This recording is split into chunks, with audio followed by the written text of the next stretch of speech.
Hello and welcome to Night Call. I don't know much about this game, but it's very noir, and you're in a taxi cab. You're driving a taxi cab around, and you're like solving a mystery or something. I guess. How come select? Oh shit! There it goes. Some kind of mystery type thing. It's very text based too. The judge. Victims have all something in common, and the motives seem clear. But which suspect could have done it? Balanced case, perfect for a first run. Random victims, unknown motive, weird case, slightly more difficult than the others. Victims may feel random at first, but there's a connection, yet the motives might be hard to find, dark and twisted. Game around pick and solve investigation. These are difficulties? Victims have all something in common, motives seem clear, but random victims, unknown motive, weird case, slightly more difficult. I guess I'll try this one. Oh, this is the difficulty. Money will be easy to get by. This is just the story, I guess. Money will be easy to get by. The investigation will be easy. I don't need easy. Way it was designed. Money will be tighter. I'll just go with balanced, since it was the way it was supposed to be played. Like I said, I don't know much about this game, but it looked like a fun text sort of adventure type thing. Mystery, noir, all that stuff. It looks pretty good. A little bit. Actually, is it supposed to look like that? I guess so. It looks like all pixely. I know that the graphics are a little simple, but I don't know why it's doing that. No. Can't change anything on the audio. I mean video. I guess it's supposed to be like that.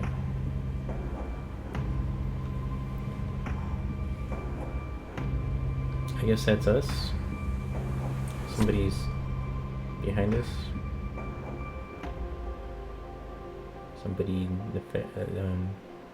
up to no good. Doctor. Here? Sir, can you hear me? Or do I need to speak up? You're fine. She takes a deep breath. Sir, you just spent 2 weeks in a coma. What? Why? The word bounces around your head. You need a moment to understand its meaning. Coma? The word scratches along your throat. Yes, you were the victim of an assault. That guy behind us. The word resonates in your head. Victim? You are aware of a serial killer currently on the loose in Paris.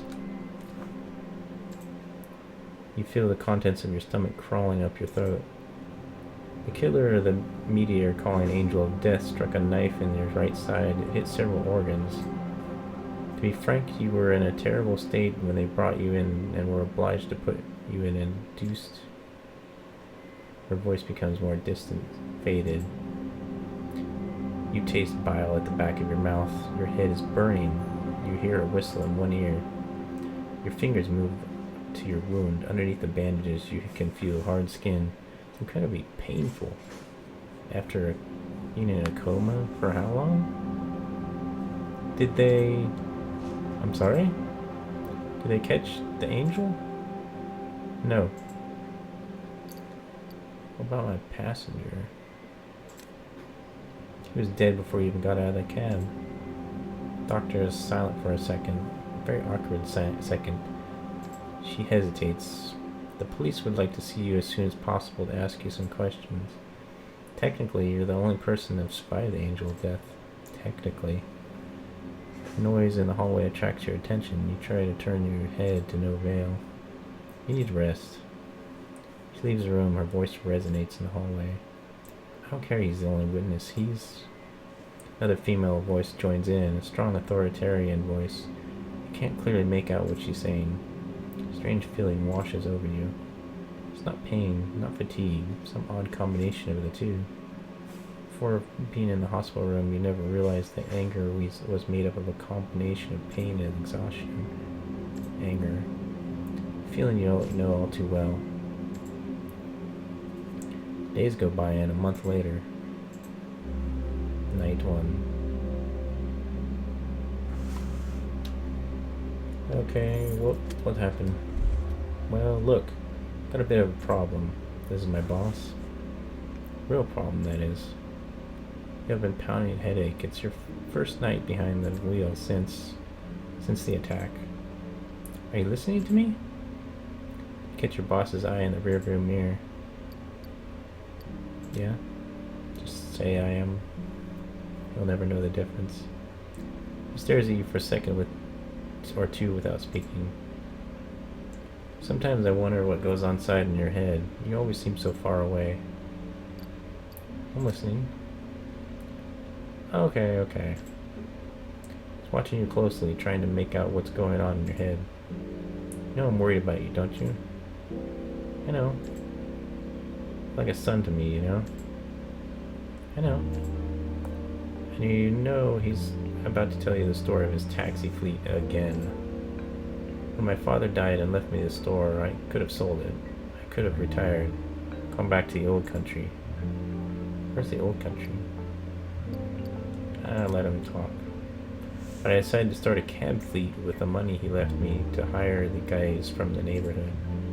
That's why I've got 45 guys like you working for me. His hand flutters in the air. Though none of them are a match for you. He smiles. His voice suddenly takes on a serious note. Do you want me to go over everything again? He points to the equipment on the dashboard, the meter, the GPS. You haven't been in a taxi for weeks. Maybe you do need a little refresher.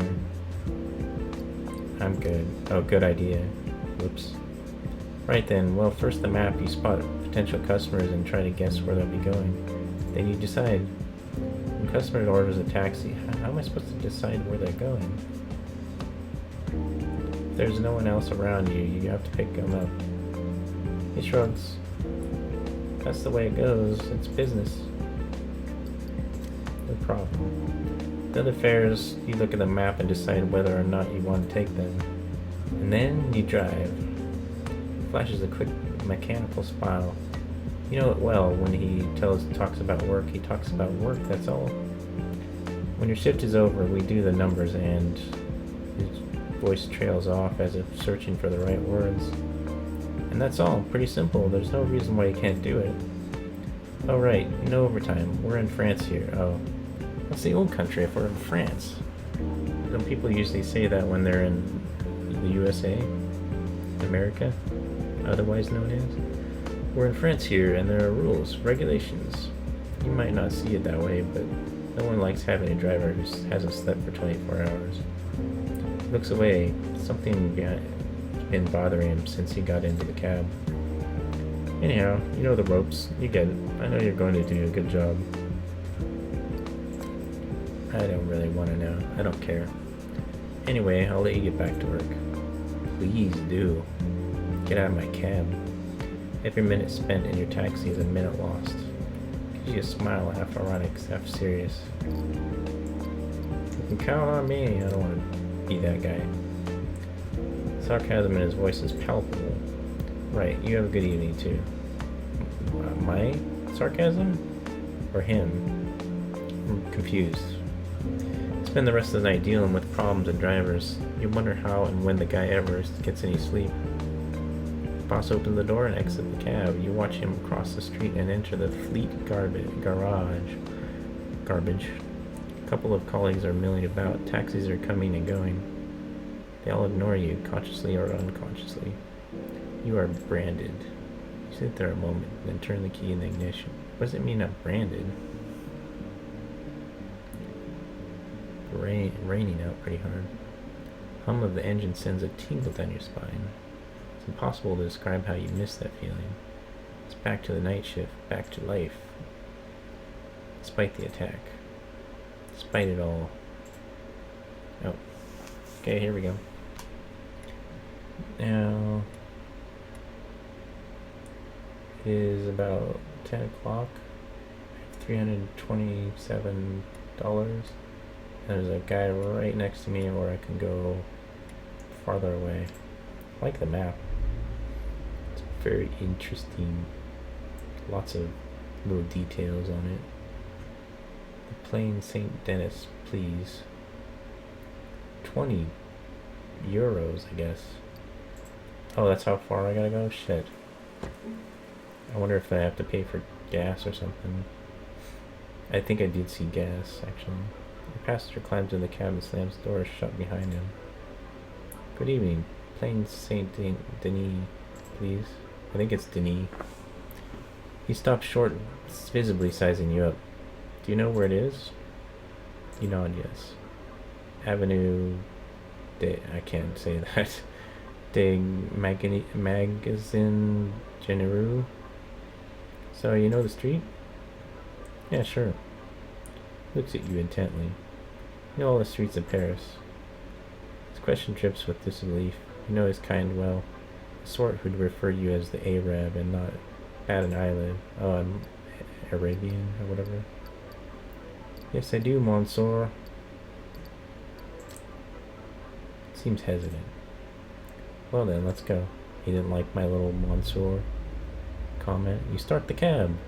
Obviously, because I'm driving. You can see the background moving around. Yeah, it shows me moving on the map. That's cool. Your client stares out the window as if hypnotized. You watch him in the rearview mirror. His face is familiar to you.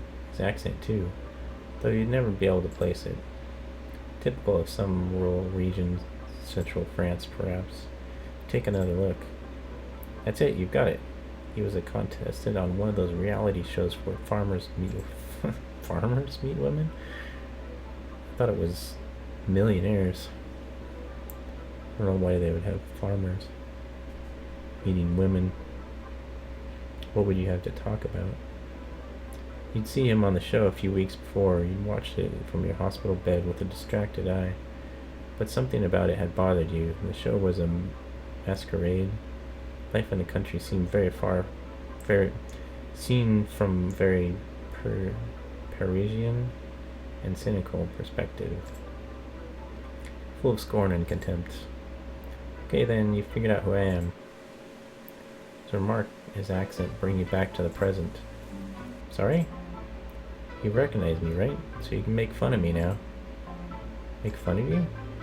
He shrugs. Yeah, like all those other people do out there on that there Tweety thing. Tweeter? Tweeter. Tweety? I think it takes a second to realize he's talking about social media. Make fun of you? Yeah, well, go have a good laugh. It's free, right? Why shouldn't you do it? Why shouldn't you? Have a good laugh at my expense. That's all I'm good for the night, right? I'm good for it. Ugh. This is a lot of talking. His eyes meet yours, not as much as, I mean, more than I thought there would be, I guess. His eyes meet yours, his voice faltering. He sighs heavily, then shakes his shoulders. He goes on staring at you for a while and then seems to calm. Sorry. Shakes his head, obviously moved. His shell is starting to crack. It's a living hell. Imagine what I'm going through. It's a nightmare. 3 months ago, I was a contestant on that stupid show, Fields of Love. Well, I said yes because my wife's been dead for 25 years. I've been all alone ever since. Just me and the cows and udders. I can see why he would be lonely enough to do something like that. I don't know why people would go on those types of shows anyways, but his situation makes sense. He stops and shrugs. The show was aired like a month ago. First things were fine. Friends called. We had a good laugh and all. Then I find out the internet is laughing at me too. There are those things. I can't remember what they're called. Phones? Moms? Mams? Mims? You know, those pictures that all move by themselves to damn all over the internet. You have no idea what he's talking about. Non-politely. So I made it myself a Tweety account to go and he made himself an account and he doesn't know what it's called? Unless they're changing the name for copyright reasons. I'm stalked here. Why am I continuing to talk to this guy? Your cab ride is done, buddy. I'm done talking to you. So I made myself a Tweety account to go and see what they're saying about me. Calling me a virgin and a Nazi. Wow, a Nazi. I screwed my cows too. He looks away as if someone else has spoken the words. They practically die laughing. A farmer who he doesn't want to finish the sentence. So understand I'd say I'd had it. I called my cousin to keep an eye on my farm and I left for Paris. On my way to see those TV jokers right now. 6 months ago they said if there was any problem whatsoever, they'd take care of it. Well, there is a problem. His anger has subsided somewhat. His face is returning to its normal color.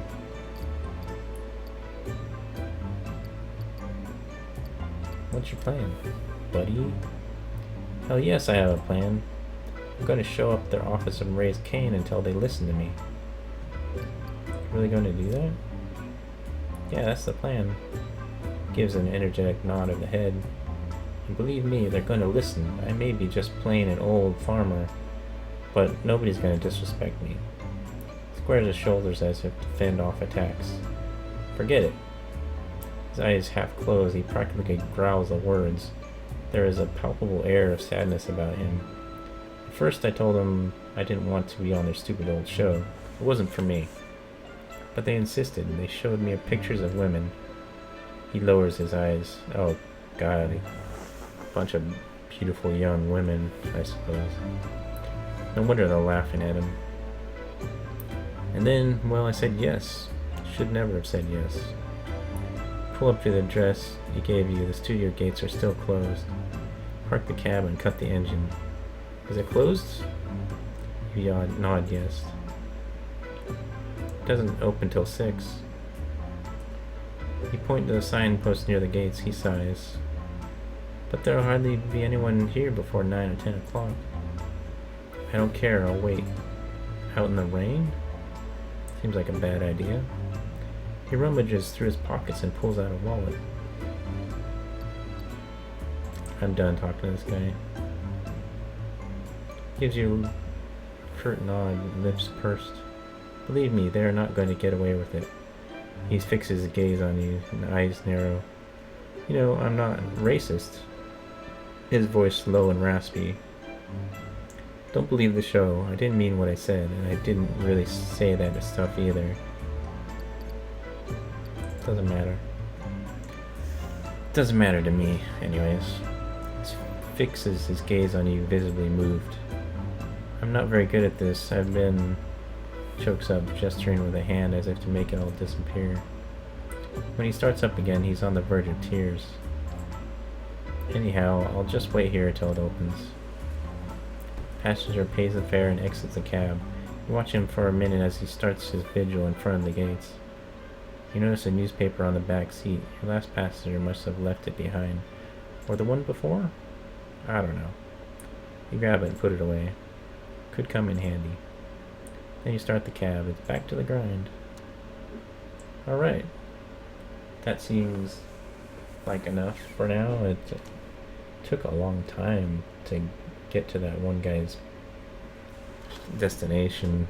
And there's a lot of talking in this. I don't really have a whole lot of time to say anything else without straying away from what's going on here. I'm intrigued by this game, but it's going slowly so far, and I have not really gained a whole lot of information. I assume I'm trying to find information about the Death Angel or whatever he was called. Profits 25 euros. I guess that's good. I don't know what euros is to dollars, but anyways, I will probably make another one of these. If not, then I hope you enjoyed this, and I hope it makes you want to buy the game. If not, then thanks for watching anyways. Leave a comment, even if it's you're an idiot. But I prefer you don't. Prefer you say something nice, but if you don't like it, you know, that's it. That's something you can do on the internet. It's free, as the dentist said. Anyways, I'm rambling, so I'll see you in the next one if there is a next one. Bye.